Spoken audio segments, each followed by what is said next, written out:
Is better.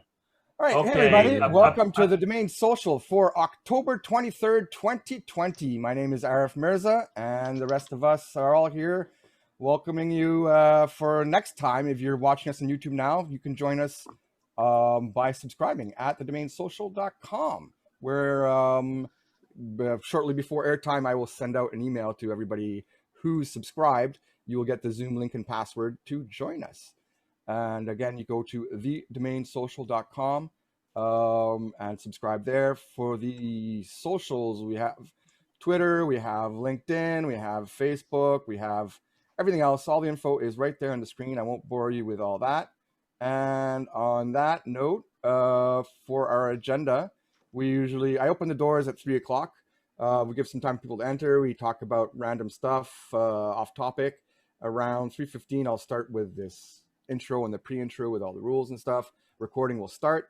And then we talk about domains. So anything, incoming offers, recent sales, interesting news, trends, any questions you have, there's nothing really we steer away from as long as it has to do with domains. It's all fair play. So join us next time. And usually around 4:30 to 5 o'clock, we will we'll pause for an auction. This week there's no auction, so we'll go on a little bit longer. And then at some point, I turn off the recording for the quote-unquote after party. And this week, I'm planning to do a hard stop, so meaning ending it at 8 o'clock. But last week, I said 7 o'clock, and we ended at 10.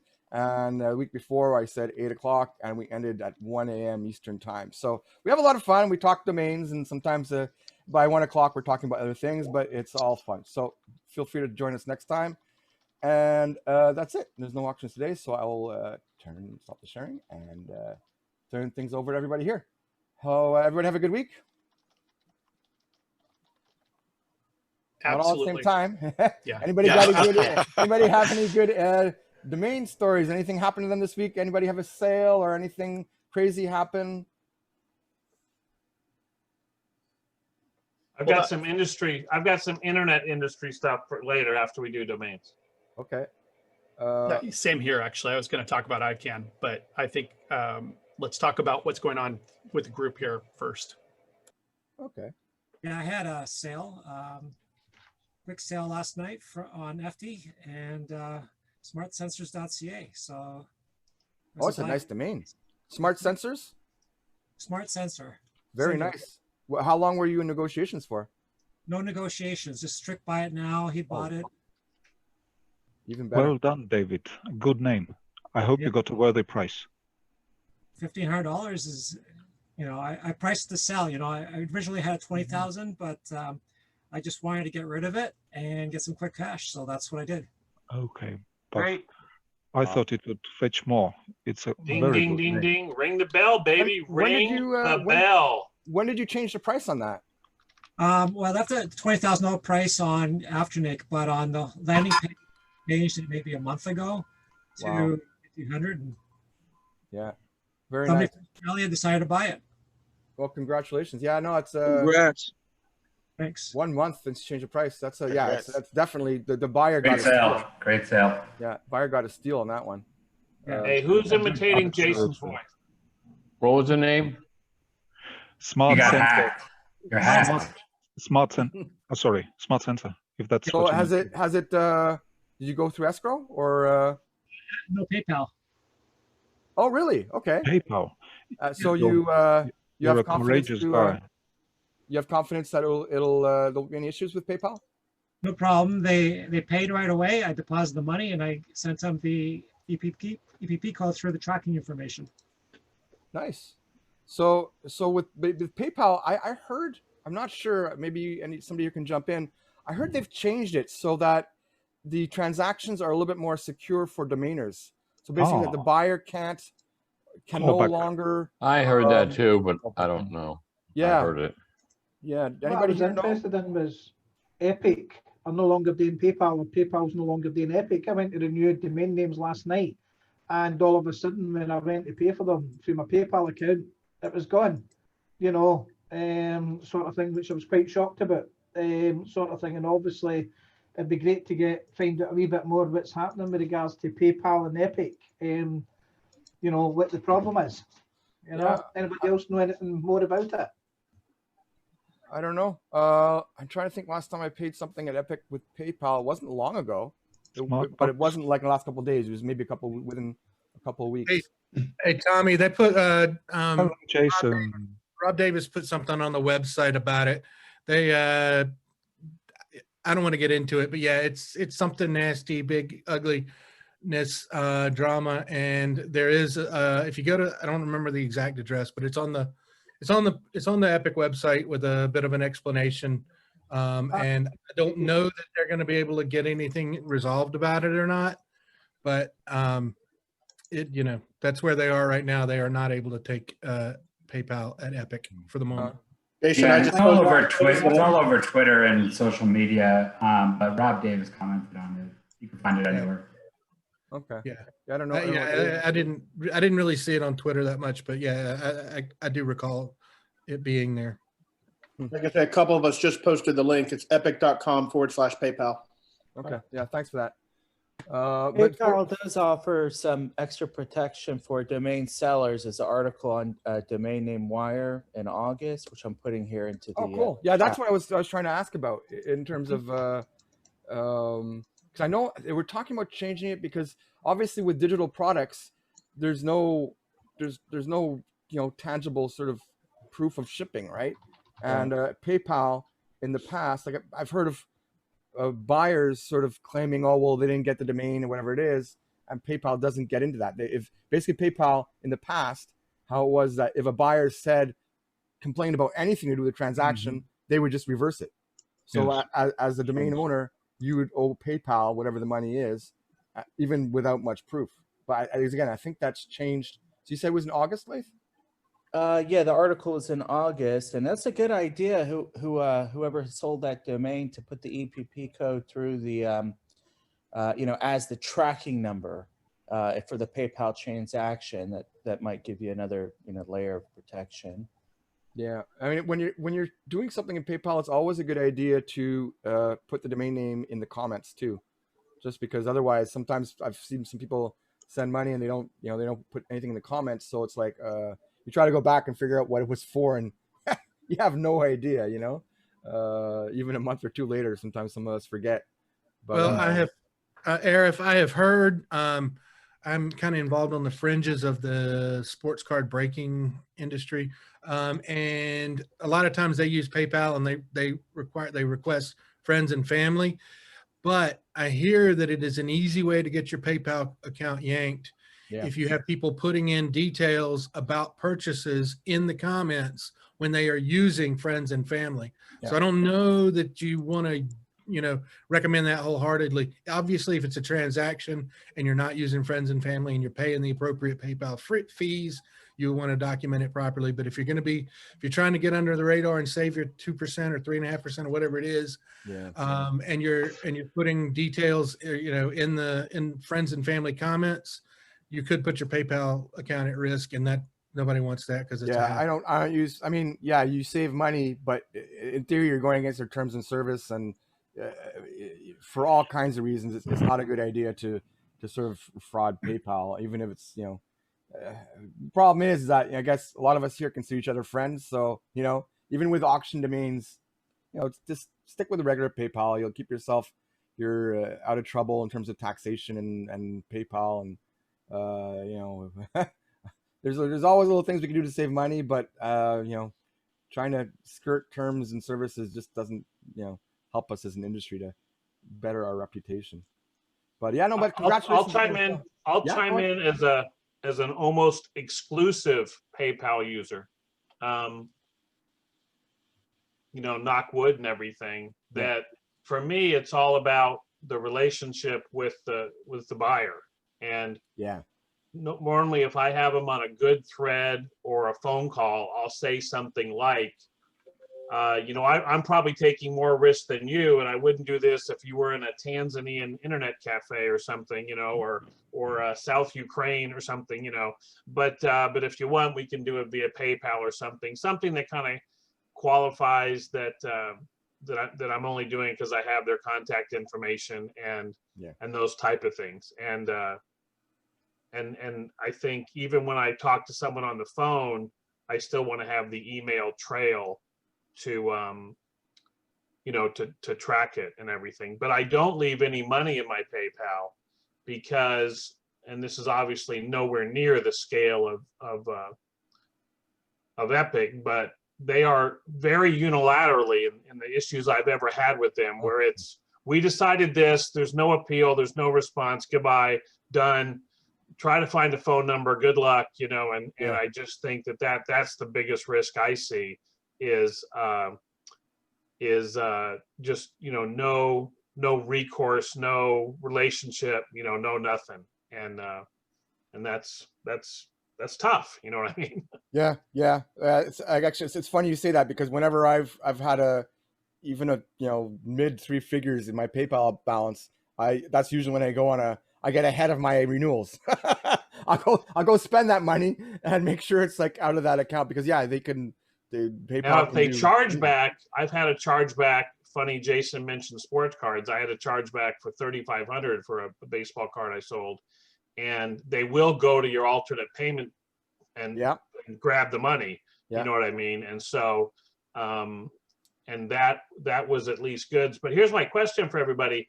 I click service. I don't click digital goods, and whether I've never tested or something like that, but I click service, that I'm selling him a domain name, not that the domain name is a service, but I'm performing a service of delivering them a domain name.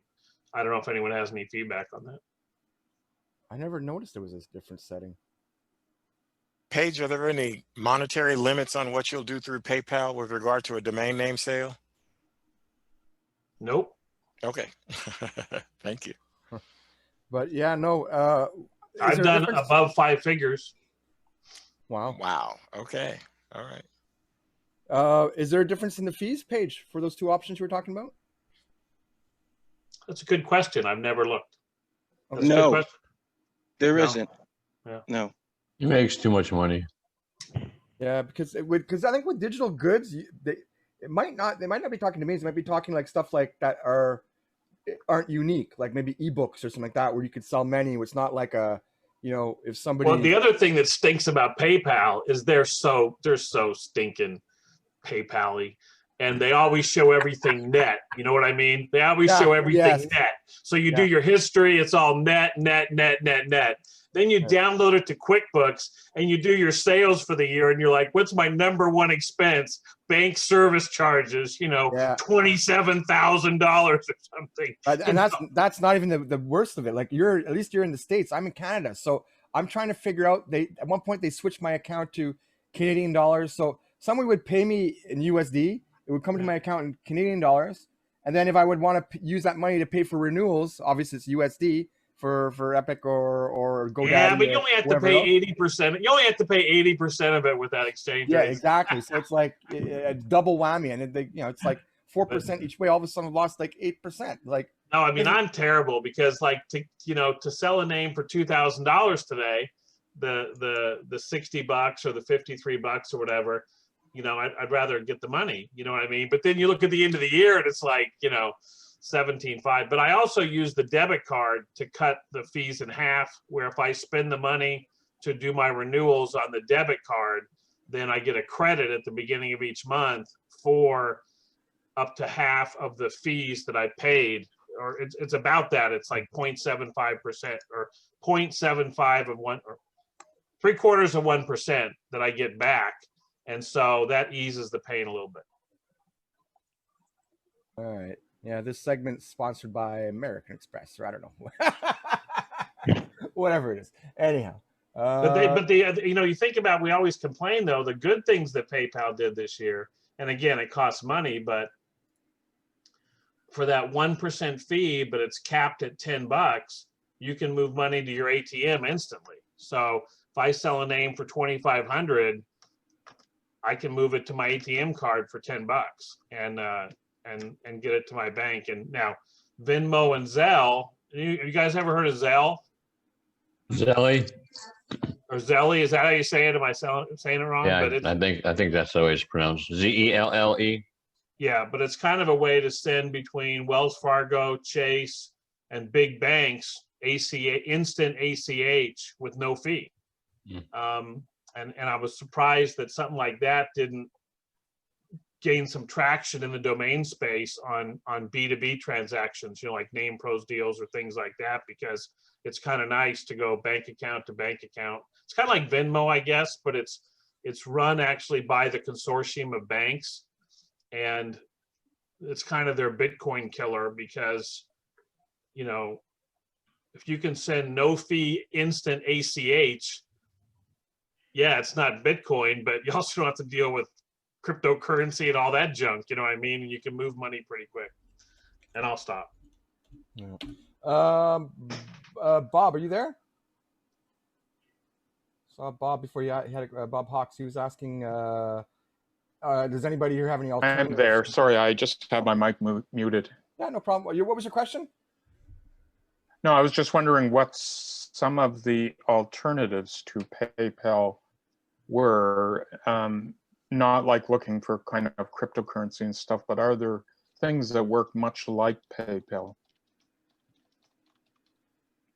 Venmo. Which is owned by PayPal. Yep. Is it? What was the other one that was going to compete with escrow.com, but they got out of the escrow business, but I think they're still in payments? Payoneer, that's it. Are they still around? Mm-hmm. They There's are. They also just scaled back. Sorry. There's go ahead, also Deborah. this Cash App. I don't know if that, how large sum you can send, but there is Cash App. Okay. And I see Revolut was mentioned, so that's the good side is it's pretty spread over here in Europe too. So sounds like Revolut? Yeah, with no E at the end? Revolut, yes. I'm looking at the chat now. Yeah, just by the way, guys, I don't always check the chat. So if you have something to say to me or you have something, question to ask, just pop up and say it when there's a quiet moment. TransferWise is very big. It's Estonian, and the market cap, I think, is over $1 billion or $1.5 billion by now. So they've got quite a lot of investors. Never understood their business idea, though. It's like one of those unicorns. Yeah. Here, Anthony also suggested Skrill. There was Zelle. Mm-hmm. So this is some of the things we saw in the. Which domain is Zelle using? I don't know. I think you have to get it from when you're logged into your bank account. Okay. I think. Yeah, and that's the thing too. I think with, you know what? I'm thinking back to some of the auctions. I think there's one auction that somebody still, I got to send a domain or whatever it was, because there was an issue with PayPal doesn't even work for all countries, or you have to do it in a certain way. And I forget now. So I wish I remember who it was, because I think I might have a domain that wasn't switched over yet. But yeah. Yeah, I think there are a number of countries that it doesn't. I don't know the list off the top of my head. Pakistan, from the top of my head. Yeah, Pakistan and a lot of other countries that don't have KYC that meets the Patriot Act. Yeah, and there was some other. It wasn't just that. It worked. They could do it in a certain way, but not the traditional way. Like I had to bill them first or something. I forget what it was. Jeez, I got too many emails. I forget. But it was something. So PayPal isn't worldwide, But anyhow. But it is pretty predominant. Yeah. But but it's good, David. So again, congratulations on that sell. Getting back to that. Mm-hmm. It's it's always good to make those sales come through. Do you switch your pricing often like that?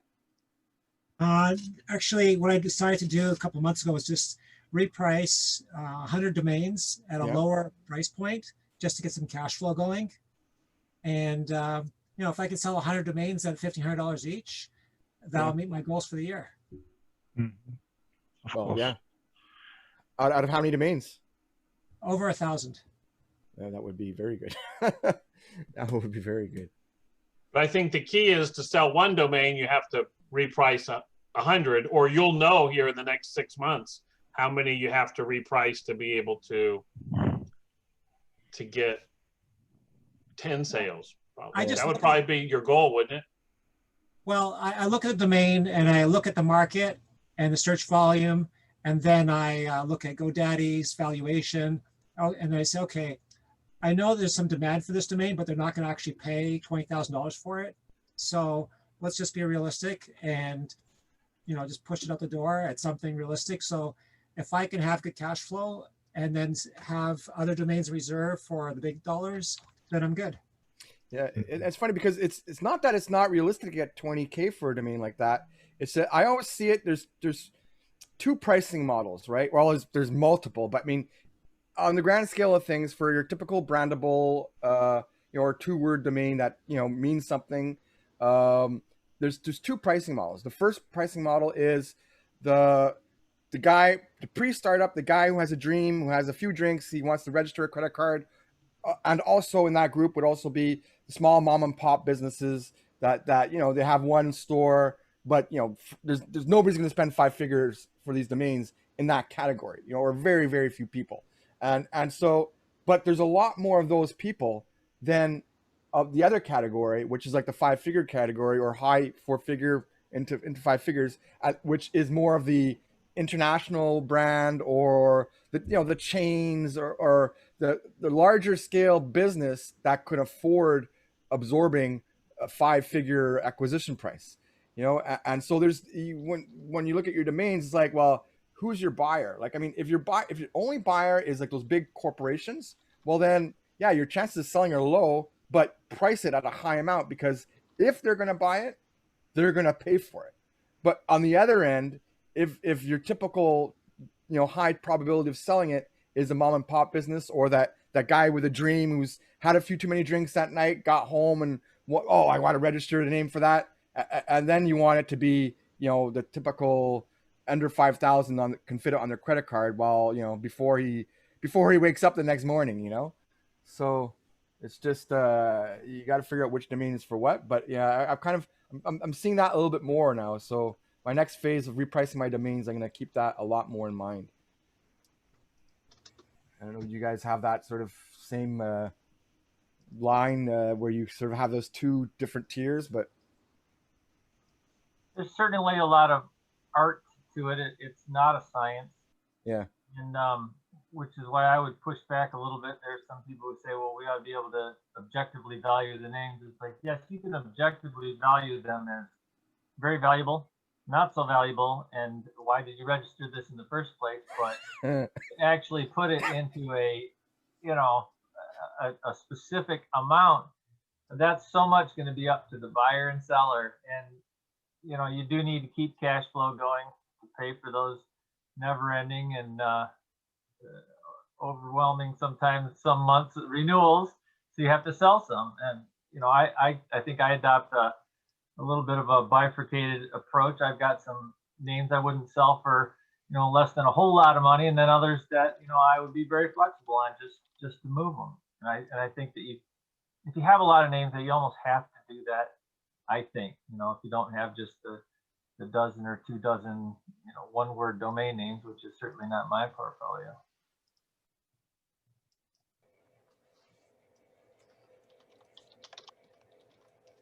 Unless you count medical terms, then I could be in that group. 27-letter medical terms from the medical dictionary. Does that count as a 1-word domain? Sure. I think one time I looked up, and most people on the internet misspelled ophthalmologist. So I've looked at those medical terms before. I don't own ophthalmologist.com or anything, but just try and spell it. It's horrible. And some people misspell health, right, Mike? Oh, be quiet. That is Hey, you can't say that, Eric. That is a technical foul. It's uncalled for. I need the penalty flag emoji. I gotta go. But yeah. In fairness, he did spell the longer words in that domain. But yeah. Happens to the best of us. So. Oh yeah, for sure. I was saying last time. I was saying you're not a real domainer until you've renewed a typo domain. Exactly. Yeah, it's okay to register a typo domain, but you have too many domains when you didn't notice a typo domain the first time and you renewed it the second time. And show of hands, who's done that before? Yeah. In the words of Billy Crystal in The Princess Bride, and thank you for bringing up that incredibly painful moment again. Yeah. The Princess Bride was a movie that was done a while ago. Jonathan knows about it. So anybody else make any sales this week? Or even in the last few weeks that haven't been talked about? Yeah, I just sold a name. Oh, yeah? Okay. I did. I sold one. So what was it? I just sold my first name with Dan. Oh, really? With what? Go ahead, Kevin.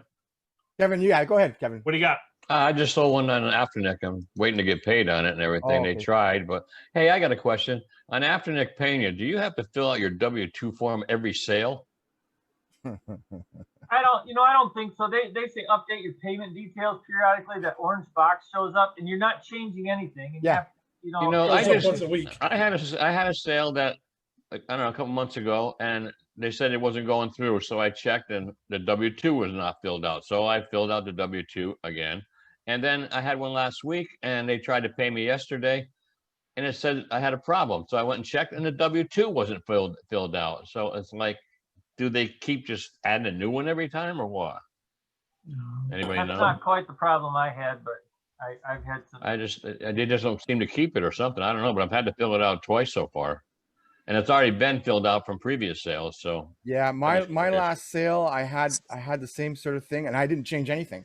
I was like, yeah, you get that orange. There's an orange notification, I think it is. It says payment. You have to update your payment, and it's like there's no reason for it. It's just, again, I think it's just one of those.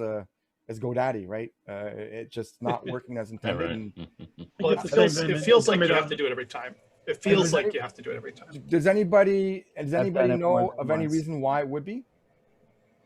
Well, if you imagine holding on to that money, you accrue interest. So if there were frictions, I'm not suggesting that it's deliberate, but Oh, okay, yeah. Well, interest these days, I don't think 0% interest. Yeah, I don't think it's basically. Yeah, it's again, like, I don't think GoDaddy / Afternic is evil. I don't think they're after. It's not deliberate. I think it's not just, deliberate. Yeah, it's one of those things where there's a bug somewhere, and it's GoDaddy, right? Like, you ask them, and they have no idea. Oh, there's a bug. Yeah, okay. Just do it again. That's their answer. So, Kevin, I don't know. It's probably. Well, no, I think they're trying to do too many things with integrating it, and then I'm sure someone said, well, we need to have a third-party payment processor do our payments to save 0.02% or something, and then they integrated that system with the Afternic and the GoDaddy auctions, and hypothetically it's supposed to work, but my experience has been like Kevin's. Not only do I see the orange thing, and then they say disregard the orange thing, and then it delay like, okay, now you made two mistakes. One, you didn't have the system working, and you told me I was okay when I wasn't. And I think that leads to probably a little frustration, like what Kevin's saying. Yeah. Having problems with pushing the domains is all manual. It seems to work. The DLS sales, seem to go through. I don't know, Kevin, was yours a direct Afternic, or was it a 7-day premium, or whatever they call it? The name was at GoDaddy, so I mean, it was, direct DLC or whatever, DLS or whatever. I mean, it went right through. They pulled it out real quick. You didn't have the 7-day wait? I don't pay attention to the waits no more in regards to they did take so long to pay you anyways. But I mean, I got a notice right after saying your name has been transferred. Well, because the auction sales are lightning quick now. Oh yeah. And they're automated. I mean, if there's no hiccup. It was a buy it now. I mean, and everything, but I really didn't pay attention. I mean, I think the sale was like last Thursday or something like that, and they were trying to pay me yesterday. So I don't know about 7 days or not. I don't rush it. I know they're going to take forever and a day anyway, so I don't really pay attention to that part. Yeah, and that's what's really weird is that, like, when I've sold stuff through Afternic, this is what bothers me, because when it's slow, it's like, well, I've had sales that have gone through so fast where I've gotten the money in my account within, less than number of days I can count my one hand, and even less. Like, I think I've had like within 2 or 3 days. So it's like, why are the two extremes? Like they're able to do it fast. It's just that half the time it just doesn't work, and it's just. I've had one. I've had sales where I had to wait, and like this has been 3 weeks. What's the deal? But I see everybody else griping about it and everything, so I figure, okay, well, it's going to happen when it happens. So, you know. Yeah. But I don't know. Or it's like they'll reach out to you and go, they'll ask you what registrar is that, but it's like it means that GoDaddy. It's like, guys, come on, It's like they use that as an excuse as to why there's been a delay, so you don't know the real reason, So it's just one of those things. Well, the ones that you do an authorization code go really fast. I sold a name on Monday, was paid out by 1 p.m. Tuesday, but it was an auth code transfer. Sold another name this week, and I won't see payment for it until probably next Wednesday because it was a fast transfer. Don't ask me why fast transfer is slow and auth code is fast. It seems counterintuitive, but that's the way it is. Well, that could have something to do with when the transaction was actually initiated, because if somebody was in the system trying to buy the name and then put their money down, they said, okay, put your money in. We may have to make sure it clears funds before we get this name transferred to you. And maybe we didn't even know that it was pending the sale, although I do check those periodically. Then so that it sat there for a while, they cleared the funds, and the funds have been there for a while, and a week's gone by. So you might have had a week go by that you didn't even know had gone by. So it seems like it was very fast. That's what I suspect happened. Yeah. Well, when they actually take the funds for a name, if they're having to verify them, I'll get an email saying they're verifying funds, and the name will be taken off the market. This name was not off the market. It was literally bought on Monday, and because I check my pending sale every day, and then I was paid out by 1 p.m. on Tuesday. Now I may have. Do what? Go ahead. I was gonna say I thought you checked them every couple hours. Well, this month I was until I had a couple sales because it was a really slow month, and I was like, I wasn't even checking every couple hours. I was hitting F5 on the page every 2 minutes. Yeah, and I guess in fairness, there are probably some variables that we don't think about. Like, I mean, if it's not sold on Afternic, if it's through one of their satellite partners where it's another registrar where the sale is made, there could be, if the payments by a certain type of credit card or in a certain country, that could cause, I guess, variations in payment hold times before that company passes the money off to Afternic. So, and there could be different triggers. So, I guess some randomness is kind of easy to understand, but it's just, again, with GoDaddy, or Afternic, GoDaddy, it would be great if there was more clarity. There was like, said, okay, it's this type of sale, so expect this type of delay. I haven't noticed recently, but isn't the worst when you see your name has been canceled, and that's the first email you see? It's like, what do you mean canceled? I paid for that name, and it's a sale, of course, but that happens to be the first one that you see for an automatic transfer. I have, as you guys all know, I have tons of complaints with GoDaddy, but they need to do an audit of their automated emails, because half of them are confusing, half of them are, it'll be, if you're transferring a domain, the language they use will be to the person receiving the domain. They'll use language as if it was the person sending the domain, and it's just, the clarity is just it's not there. But anyhow, the last time I had a problem with Afternic, they told me just ignore that box. That's a bug. And that box is always there, but it doesn't take you to the right place to fix anything. They told me to dig down into my settings and go to this other place, and that's where I needed to update my bank account information. So, does anybody ever see that box go away, or is it just always sitting there? Once a week it pops up for me. It's just always there for me, but it works now. I mean, I had a fast transfer that I didn't even know had sold that happened overnight. So. GoDaddy. Anyhow. So, Paige, what was that sale you made? Did you want to share that, or you just wanted to say you made a sale?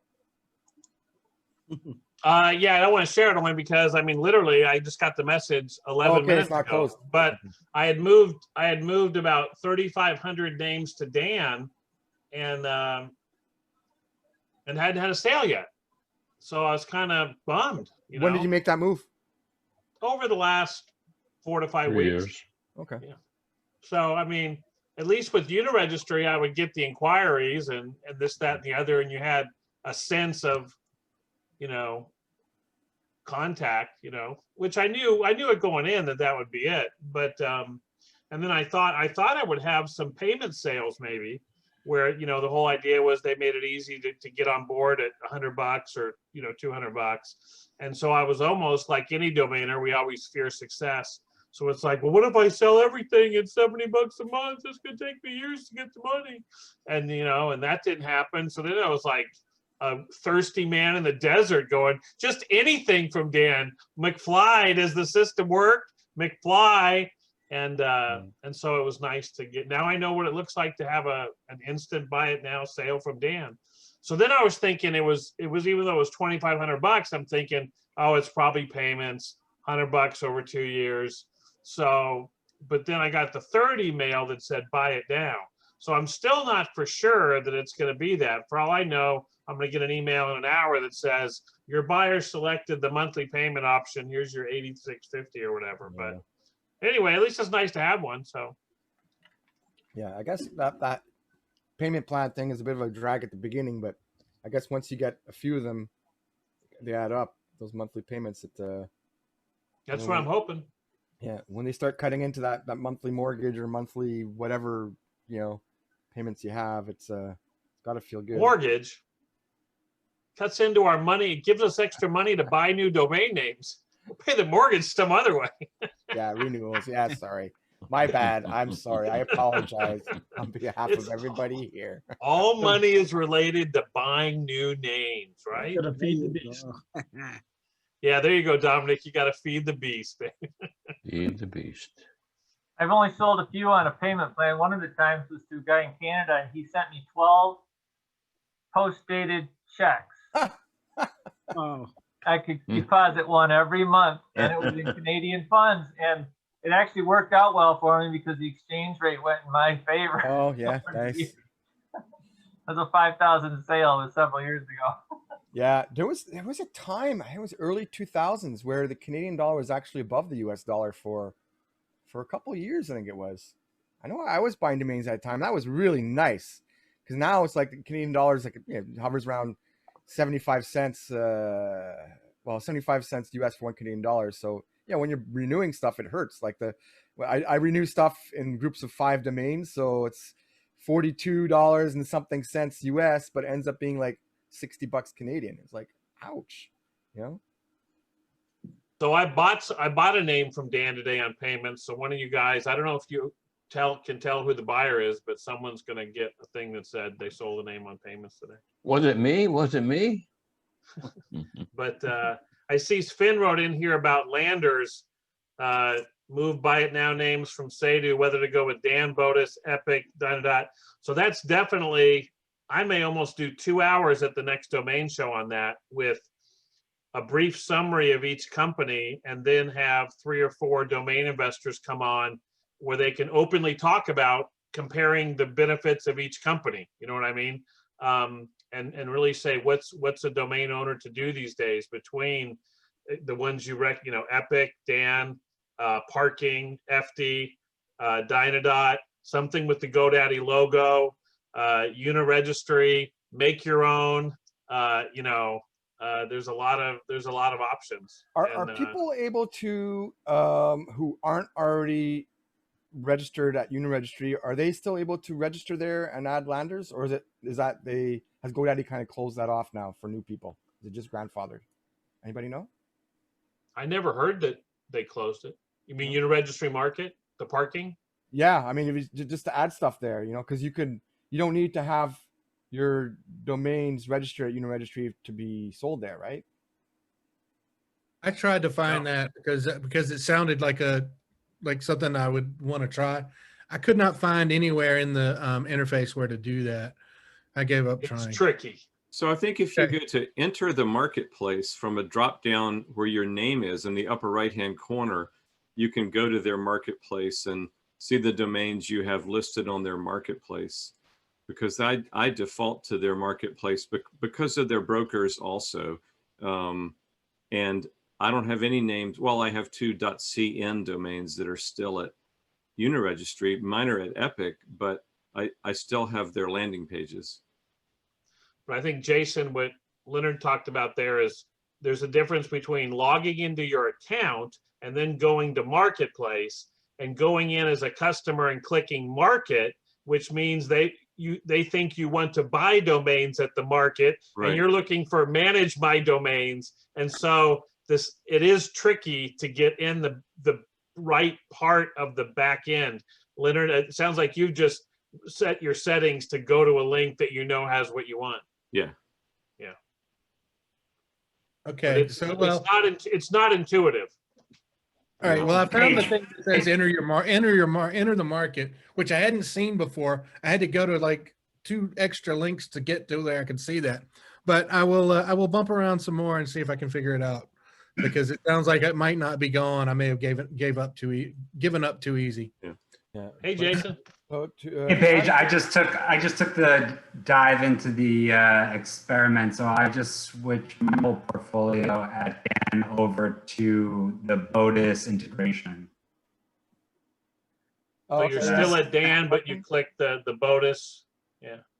Yeah. So half of my pages, if they're priced, buy it now, make offer, and then the other half has ad links on it, like general ad links. When you click on that, it gives you like more direct ad links, but you also get all the traffic stats because it's automatically integrated with Bodis.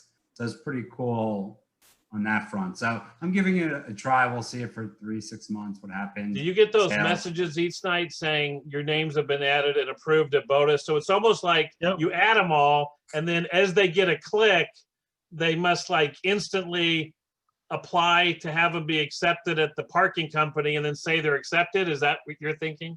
You know what? I don't know. So like when I bulk uploaded my whole portfolio, I was confused as to why my whole portfolio wasn't there. But after like a couple of days and I saw that I like made some money too, and the emails were coming in, I just started smiling and stopped questioning. So the names are slowly being put in. I guess it just takes some time. You really helped me with that, because I was frustrated because I was uploading my portfolio with the CSVs, and hopefully this will help you guys. If it's worthless, then just put the thumbs down thing in there. But then I was at some registrars where I only had 1 or 2 names, and it used to be I could add the name to Dan and it would happen instantly, so fast that if I went to my and sorted by ad date, the name that I just added would be at the top, and I could just put in the price, minimum offer, and I'd be done. Does that make sense? No? No, it does. But then I noticed.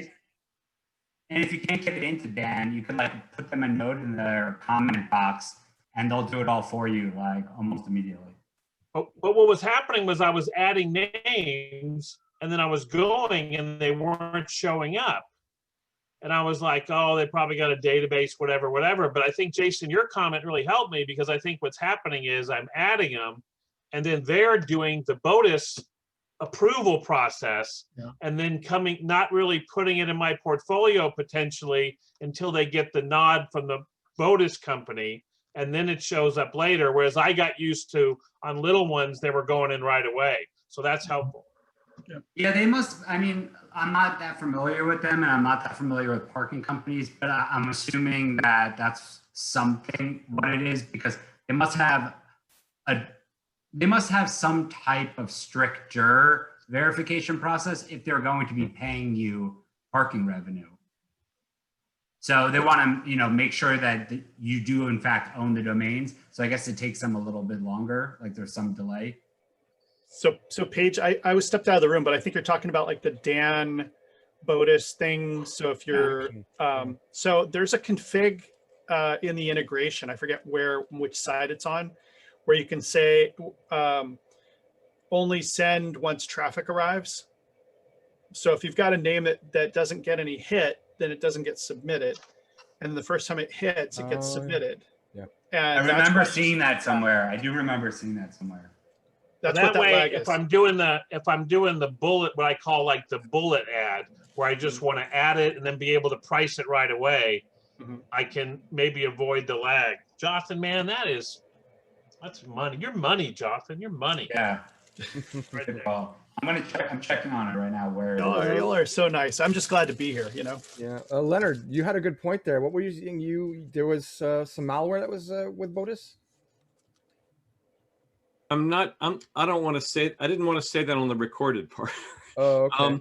Because I'm not 100% sure it was from Botus. Okay, Botus, so we won't, I was trying Mike Gilmore's Park Logic, and Botus was the only primary tier that was approved at the time, even though I have all these domains at Cedo. And I was getting all these prompts to download Flash Player. I mean, all these things, you know, or Adobe Acrobat needs to be updated, depending on whether you were on a PC or on your phone. And it just looked like the kind of come on for a fake Flash Player thing that puts in some malware. But I can't guarantee. It might have been a second tier provider. So we're not sure. Yeah. Don't quote me on that being a particular just parking beware. Company. Yeah, and that's funny because I think isn't Flash over now? Didn't they deprecate that? Right. I mean, it's going away. Yeah, December 31st, I think. Yeah. They'll have to come up with some.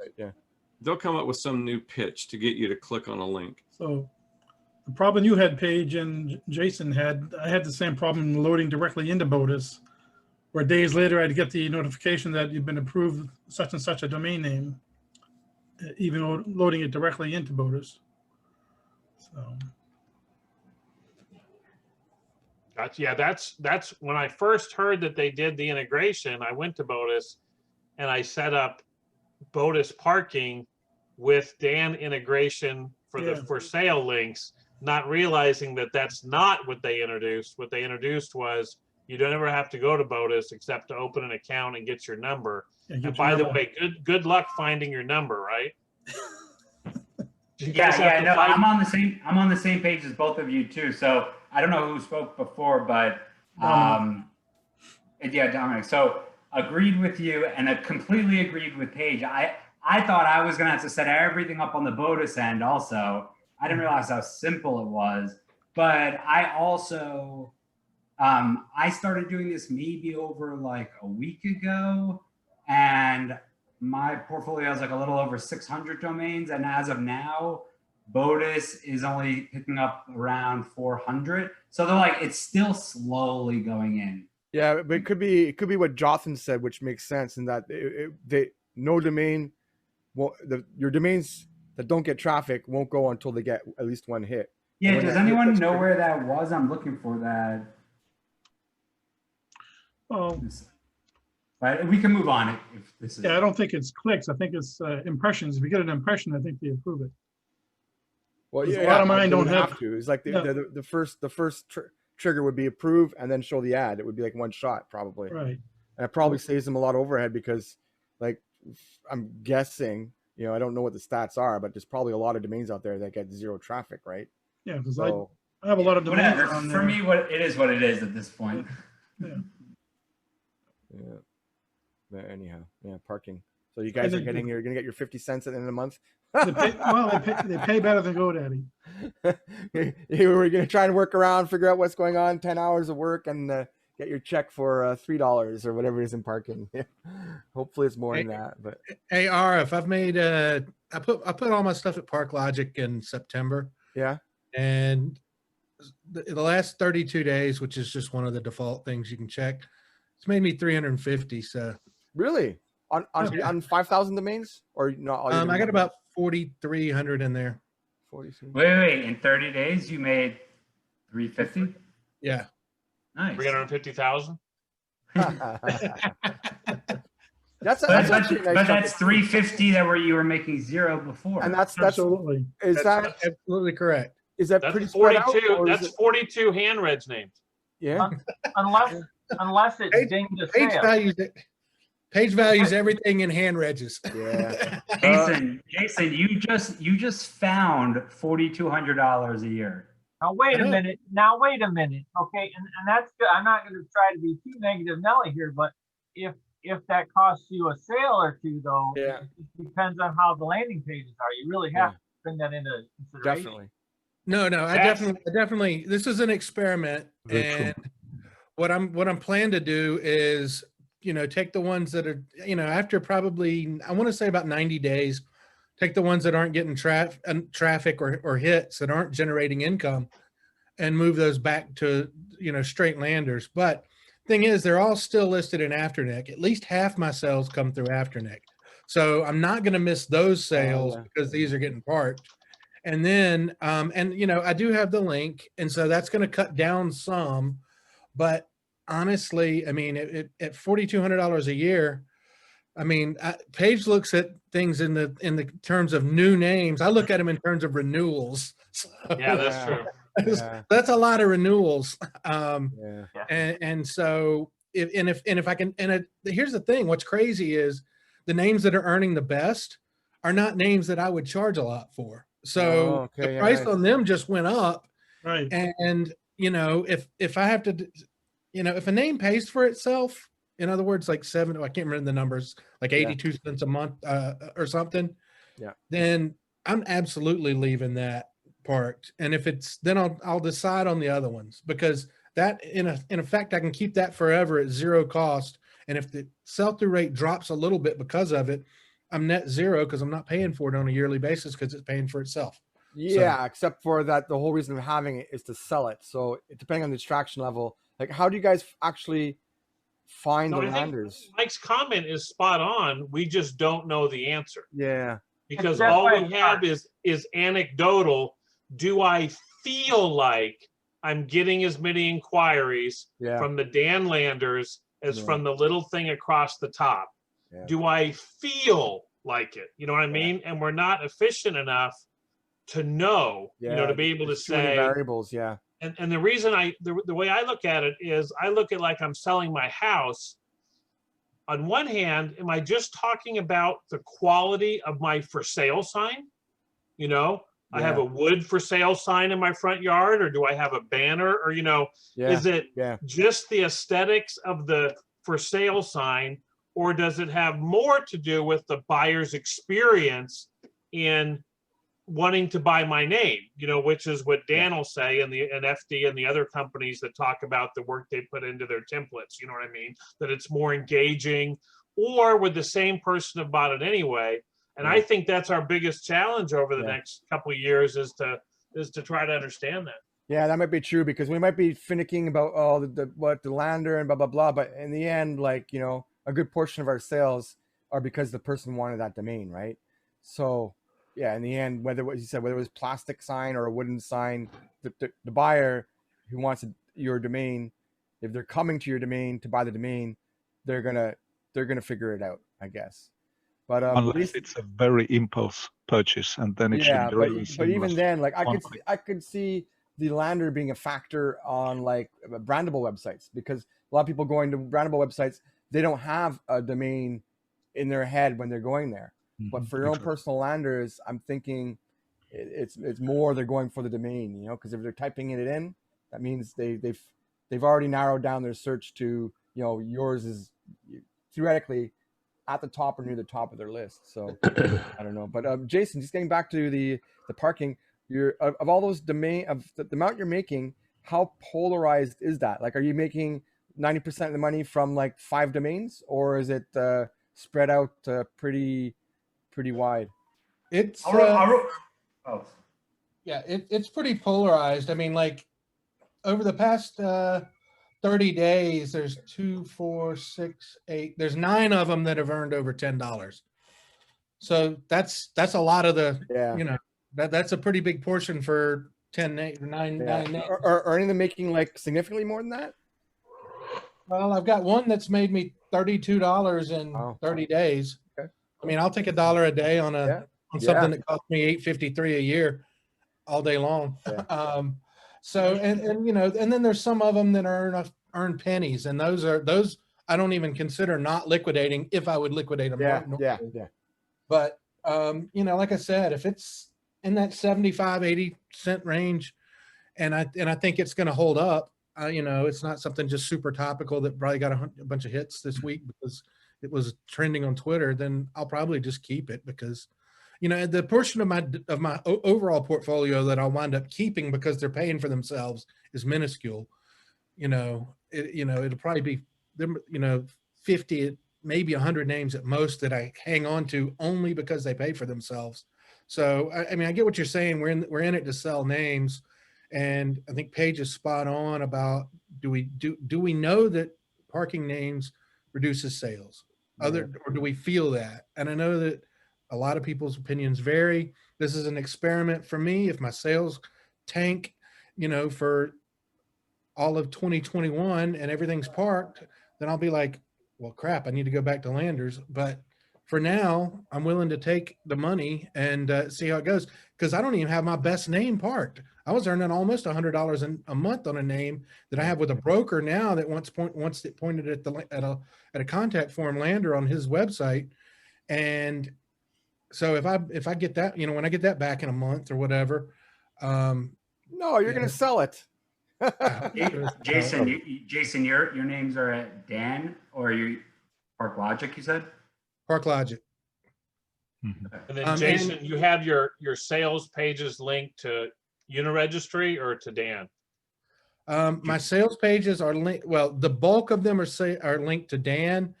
I've set up a portfolio. You kind of clued me in, I think on the Tuesday social 2 weeks ago, about some of the things that I could do, and I've played around with it. So I've got a portfolio set up where I'm going to start testing some of them out on the NS3 and NS4 aftermarket landers. But for the most part, they do point to Dan. Yeah, and just for those watching on YouTube, Jason's talking about social. We have sometimes not on Fridays that are unrecorded. So definitely subscribe if you want to join us for those, because it's unrecorded and sometimes there's really good stuff that we share, and sometimes there isn't. and hopefully they weren't a secret since I blabbed about it. Everybody for contributing to that. That was good stuff. Jason, are those Park Logic landers over there, the parking landers? Are they like hybrids, so that there is a little space to click to purchase? Well, it's not a hybrid like Dan where it's a true split page. It is a more traditional parking page with a small little banner that says, "This name may be for sale. If interested, click here," or whatever the verbiage is. Yeah. And Park Logic doesn't necessarily, they aren't, I don't know, Paige, you may need to correct me on this. I don't think they actually serve up their own pages. I think they just in a split second figure out where you're going to get paid the best on your page and send it to other places, because you can get pseudo pages served on Park Logic. So I think it just depends on who's paying the best, because I've seen pages that didn't even look like parking pages for certain URLs. So I'm not real clear. There's supposed to be a parking optimization a place, not necessarily a parking provider. But they're paying well. At least I consider it to be fairly well. No, that's great. I wouldn't have thought that, because parking has kind of crashed. Yeah, that's a nice monthly amount. What type of analytics do they have on Park Logic? Is it sort of like Google Analytics, or do they integrate with Google Analytics? No, I don't believe so. I mean, I'm sure they've got things that they don't display, but what I see on the domains is they have a column for URLs, which is total views, but that includes all the bots. Then they have a column for views, which is what they consider to be the actual views. Then they have a column for the clicks, and then they've got, the CTR, some of the monetization stuff going across. Okay. So, I mean, like and it's weird because, I mean, I don't mind telling you, the name that earns me the most is tronmarkets.com. And it's only had 11 actual views, but it's had 9 clicks, and it's earned $32. So yeah, I mean, I like it. I like it a lot. I'm like, okay, cool. But and it's actually had like 3,500 views, but they only considered 11 of them to be legitimate.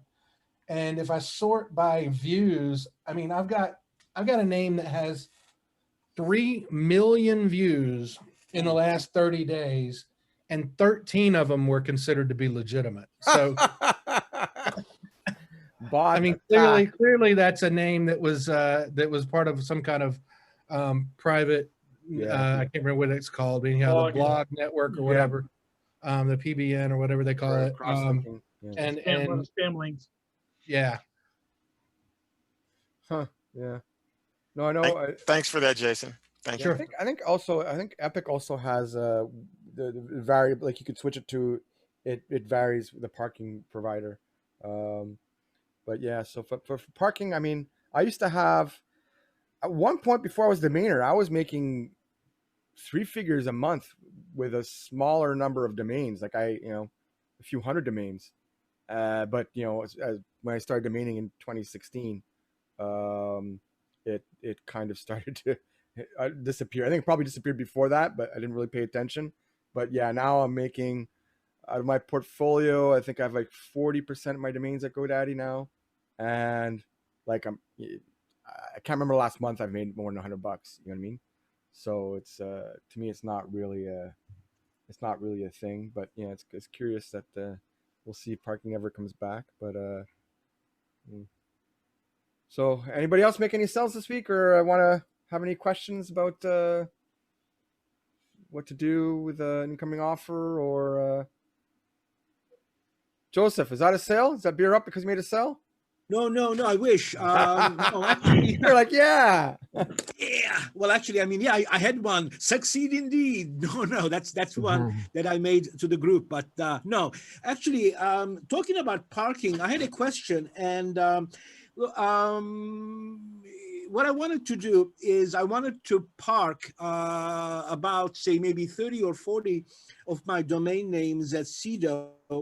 And what they want now is ownership verification. And so they want me, and it's kind of in congruence with what we've been talking about.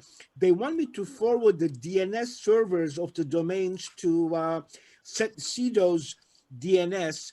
But as you know, I mean, it's best to have it to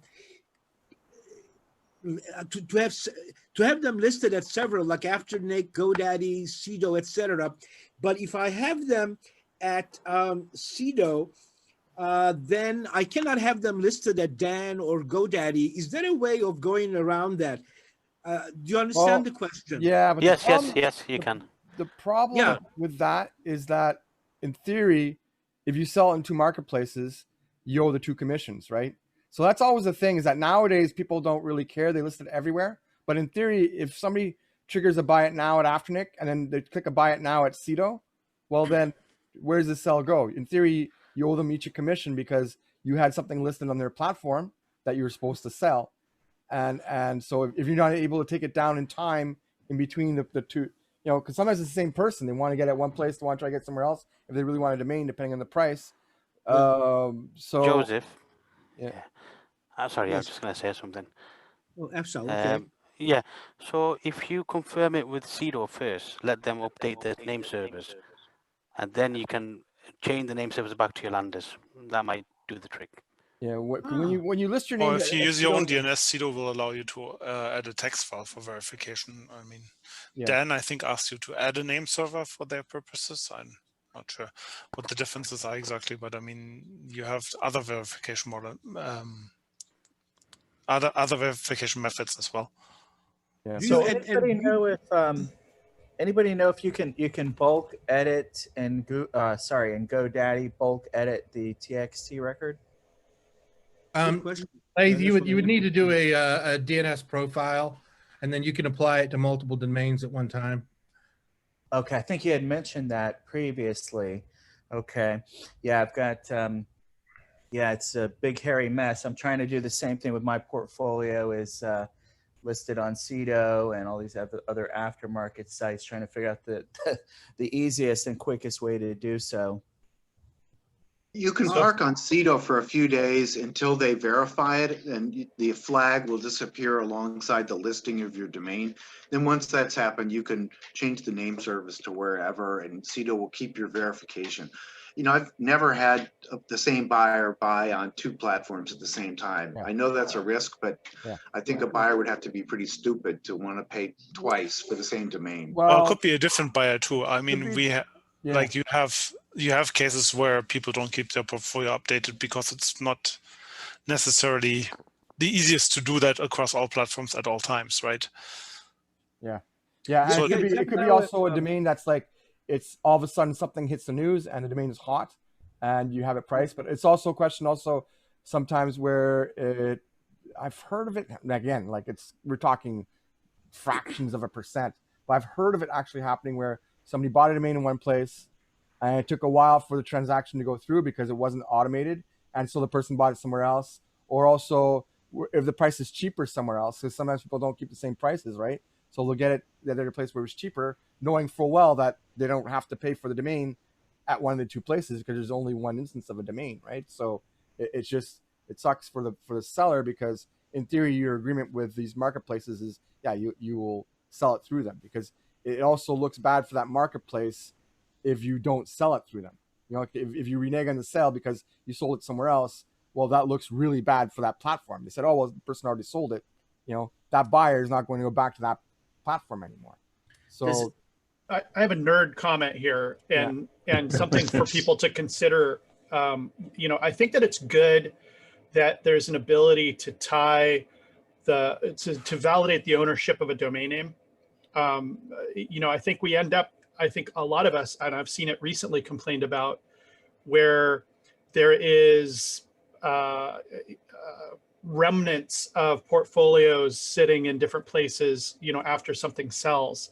You may have listed your name on multiple marketplaces, sold the name, and not gone through and done hygiene on what's listed. And that's happening with greater frequency, where there's a domain that looks like it's for sale that isn't. And we're going to start to see the marketplaces doing more proactive to validate and do those. And I give Sato a lot of credit with respect to how frequently I'm getting sort of account checks and things like that to make sure that the hygiene of the portfolio is really good. But the other compliment I give to Sato is that how you're able to validate the domain names is quite elegant. There are many of the providers who take, if I'm Dan or if I'm any of the different providers, I can set up with my customer some kind of unique links that they can configure in DNS or do widely pretty simply. And with Dan, it's a third name server. They've recently added something where you can do a text record in the domain name. Sato does it even differently, and I'll get to that. But when you put a unique DNS server into the zone file for a domain name, one thing that you're doing that you may not realize you're doing is that there are people who download the zone files and they do big data analysis on the zone files. So if you've got a portfolio of, let's say, in my case, 7,500 names, and you sweep through and you set those DNS servers to include that, you have basically said, this is what my portfolio is to someone, right? Similarly, with A records or those types of fingerprints that go directly to the domain itself. So if I've got mon.io or med.io or domains that I own, if I were to go through and put some kind of an A record on those, somebody, they can get zone files, or sometimes people just run a dictionary against a TLD and DNS. They can go and retrieve those text records and they can store them, and then they can go through and aggregate based off of those text records. And so they can also reverse engineer your portfolio using that technique. And the one thing that Sato has done, which I think is remarkably intelligent, is that they give you a random, kind of a longer randomly generated string that ties to your account, and you create a text record for that. And that makes it incredibly difficult to reverse engineer your portfolio. So for folks who care about that, who are very discreet about those aspects of what you're doing, Sato's got probably one of the more elegant approaches out there to do that validation. And it is something to keep in mind when you're configuring these things. I know we're all light of day people. We're some of the best and most professional people. I'm not suggesting anything, misleading is going on, but some people really, really do care about what kind of footprint they leave or what, what's out there about them. And so that's something important to consider that is not terribly transparent to people when you're going through and doing that validation step. Thank you. Thank you, Jonathan. Well, with Cito and maybe with other registrars as well, or landers, actually, more like landers, can you do this in bulk, or do I have to do this with each domain name one by one? Because that's what I tried to do it that way, but it looked like, if I have, I don't know, like 50 domain names to list, and some people have a lot more that they would like to have listed. Can they do that at bulk, or do you have to do this one name at a time?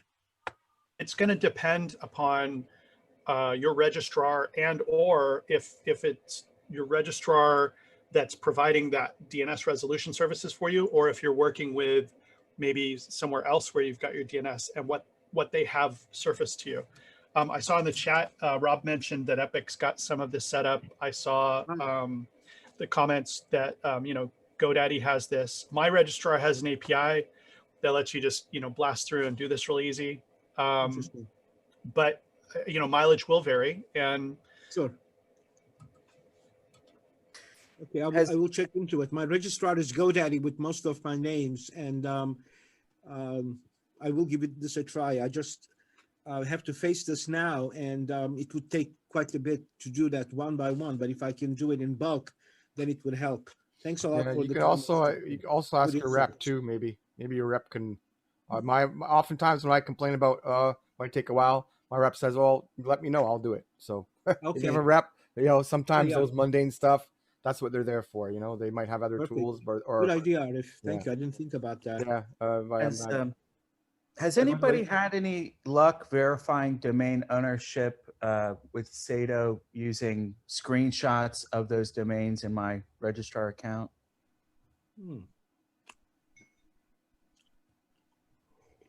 Yes, Leif, I have. I've tried. Cito, their feedback mechanism on their website doesn't work. It hasn't worked for years. And that's pretty telling about just how well maintained the whole shop is. Mm-hmm. Someone did have was able to verify domain ownership through it with screenshots. Declan? Yes, Leif, it's Declan. I always do. They send me an email, and whatever account the domain's in, I just take a screenshot and just email it back with no message, and they just get approved all the time. Probably not the safest thing for them to do, but they do it. Okay, good to know. That's going to be seems like the quickest, easiest way to do it. Yeah. Okay. Yeah, I've verified using screenshots as well. And Jonathan, that Cito you were talking about, though, I thought that the unique identifier they gave you was unique to your account, not unique to the specific domain name. So you use the same string on each one of your domains. Yeah, it's how you go about doing it, though. So I'm not saying that you set it individually, but like you do have to, for each DNS zone, you have to add that record in. But what I'm saying is that if I was looking up leonardholmes.com and I wanted to see what other things he had, what happens is the people who do this belly button gazing on all the data and try to build businesses around stuff with DNS and things like that, they'll download a zone and then they'll walk the zone and they'll do DNS lookups on what's inside of it.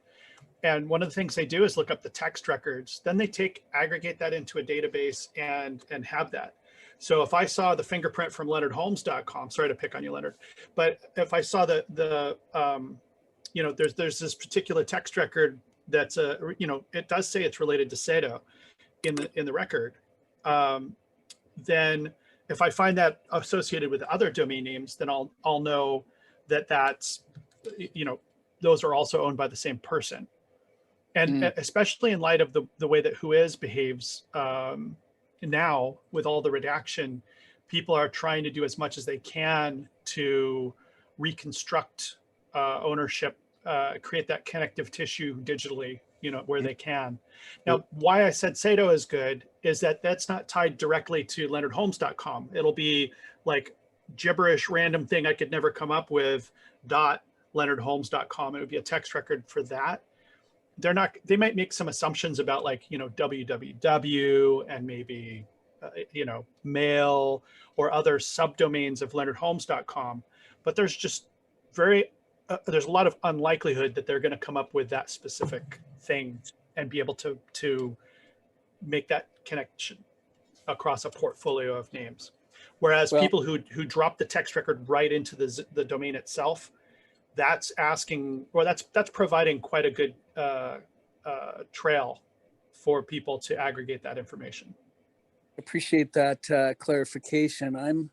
I'm old enough to remember the good old days, and you probably are too, in when Internic used to have something called the Nick handle, and that was assigned to your account, and you could use a Nick handle. You just put it into the search, and it would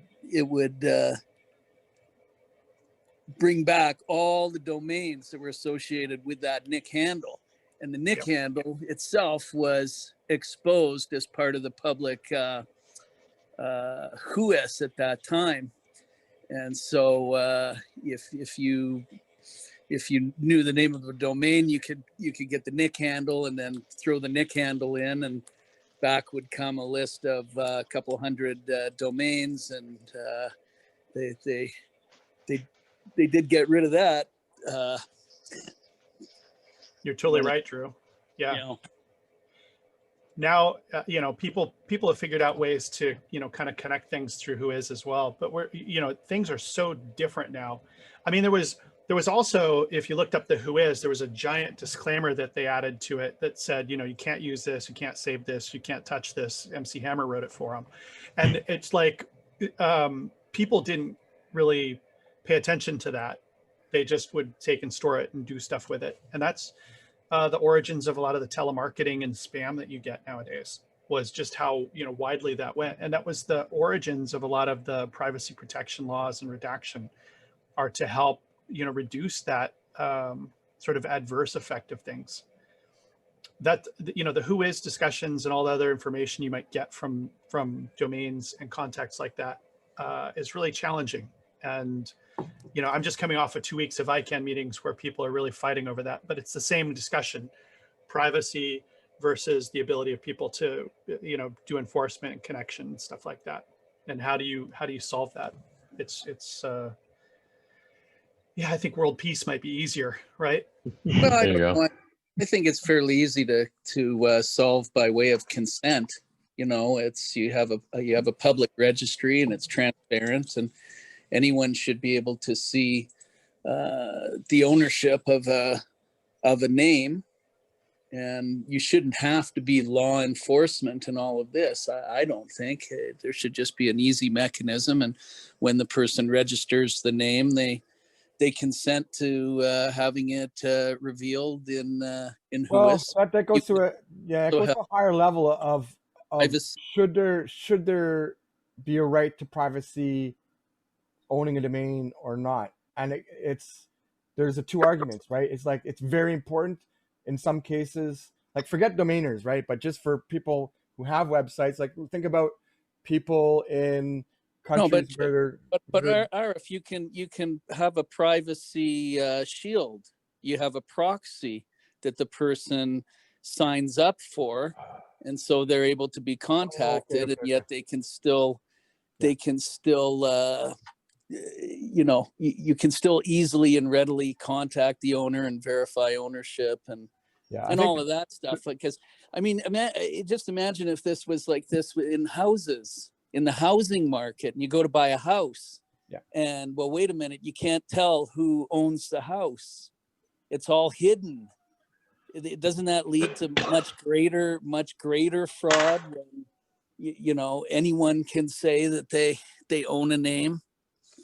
Yeah, because in theory, the ideal solution would be for all registrars to contact all their clients and go, this is the new reality, opt in or opt out now.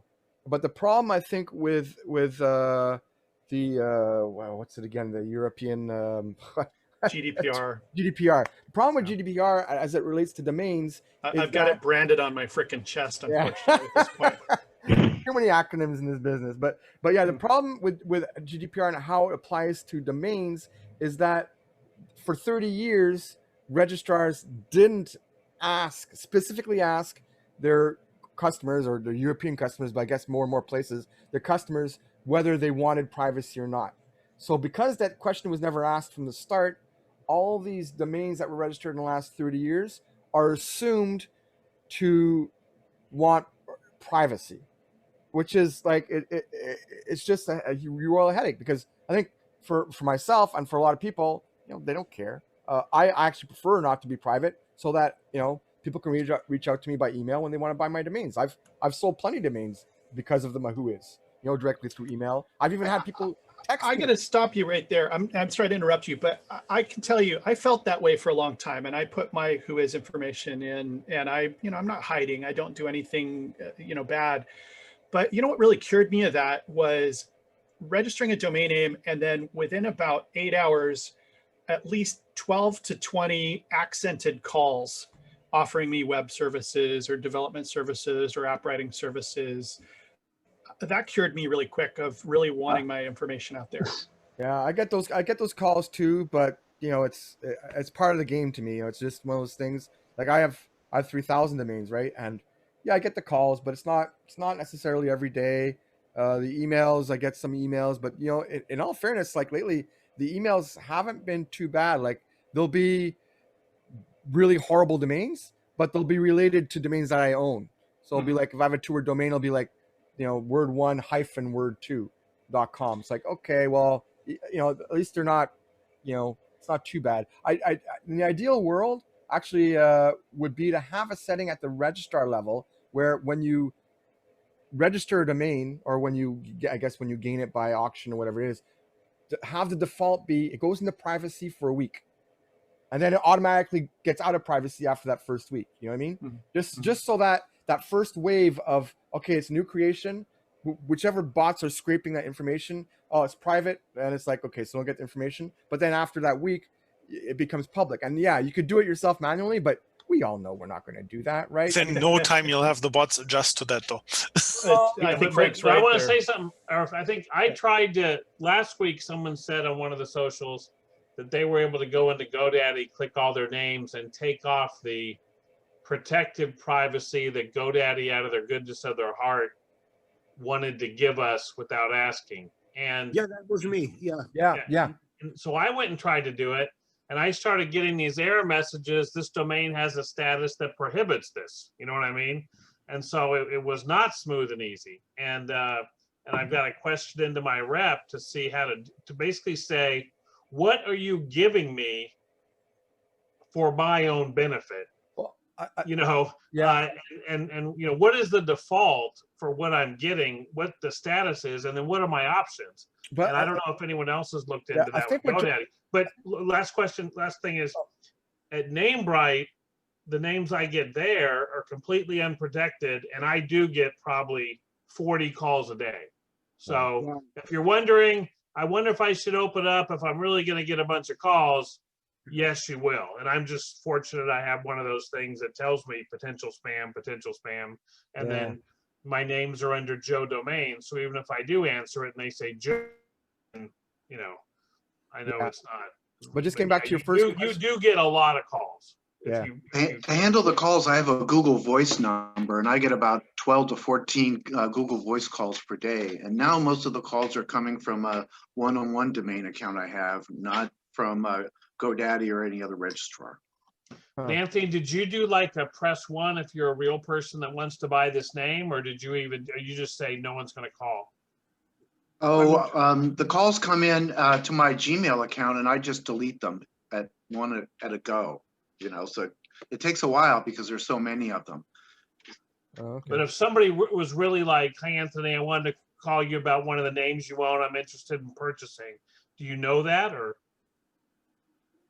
I would not know that they were trying to purchase it. And quite frankly, I don't respond to the emails that make those inquiries either. I make them all go through the landing page. Gotcha. Because I know Mark Levine, he did a thing with his voicemail machine that he tried to trick him. I think he says, thanks. If you're here, I'm looking for someone to help me build a website. Click 1 if that's you, and then he gets them to click that, and then they're gone. You know. That's actually a pretty nifty trick, yeah. But Paige, to get back to the first question you had, I think what Joseph said was that it's a master setting on an account level at GoDaddy that showed up. So it wasn't select all and then privacy. I think it was within your accounts. I don't know. Well, Joseph, you want to repeat what you? Yeah. Well, yeah, it is a master setting. I'm going to try to find that page now. Hold on 1 second, if I can. And basically, it's opted in to being anonymous, but then you can change that, and it is a master setting. It's up on the upper left corner. See if I can find that. It's in account settings. When you have when you click on my products, and then you have all your domains listed. Let's see, you go to, oh boy, right now I have a 503 service unavailable. So I'm not gonna, so I got an error message there now. So I can't really that's help. enough for me, Joseph. Thank you. That's enough for me. I'll know. Yeah, I'll know there's an answer somewhere. Yeah. So yeah, there is. Next week, Paige. Yeah. Thank you. You know, so we're one kind of use case for this concept around privacy or not, and whether or not we want our WHOIS information provided. And one thing that happens and unfolds inside of the discussions is that there's inevitably the interests of law enforcement and data researchers who are helping combat spam and malware and fraud and like fighting the good fight, right? The people that you want protecting from that stuff. On the other side of the spectrum, you've got things like women's shelters, 12-step groups, things where anonymity is crucial, you know? That's what I was trying to say before, is that there are two sides to this debate, and both have very, very viable arguments and real arguments that can't be ignored. Because like, on the one side, you don't want absolute privacy because child porn, right? You want to be able to remove child porn from the internet. Like, that's, you want to be able to remove instructions on how to make a nuclear bomb, if it's an easy thing to do or not. There's certain things that you don't want on the internet and you want law enforcement to be able to get. But at the same time, as you said, you get women's shelters, or for me, the best example is, people in countries where there currently is huge oppression by the government and they need to organize themselves or they need to share information, and that it's crucial to them that it remain private. And so where's the balance? Where's the in-between? So wouldn't it be better than to just make it a default that you can make the choice, and then maybe tie an account to like a blockchain ID or something that's somewhat anonymous at first, but then maybe it's registered somewhere so that anyone like the authorities would have to go through some bit of paperwork. That way they're able to get to the information, but they're also protected. They have their rights protected too. So that's what's being contemplated in the discussions right now. There's a system called SSAD, which would essentially create a system whereby requesters could obtain records, but they have to be vetted and credentialed and be able to do what they need to do. And it's expensive to build, and it doesn't necessarily meet all the needs that those who need it had asked to be put in place. So it's a complicated discussion. We could spend hours on this. I just came off of 2 weeks of these discussions with the people who are deeply involved in it. And, it's a really hard thing to try to square this circle, right? It's just complex. What I see, my gut, and I may or may not be right about this, is, fast forward to 5 years from now, just like you get a driver's license or you get some other kind of license, that there'll be some sort of license to own a domain name, and that'll be tied to, whatever, wherever you have your domains. And, that would have to come outside of ICANN, or those types of policies would probably come from some governmental thing. So like in China, you have to have all kinds of certain representation in order to have a functional domain working in the DNS. Yeah.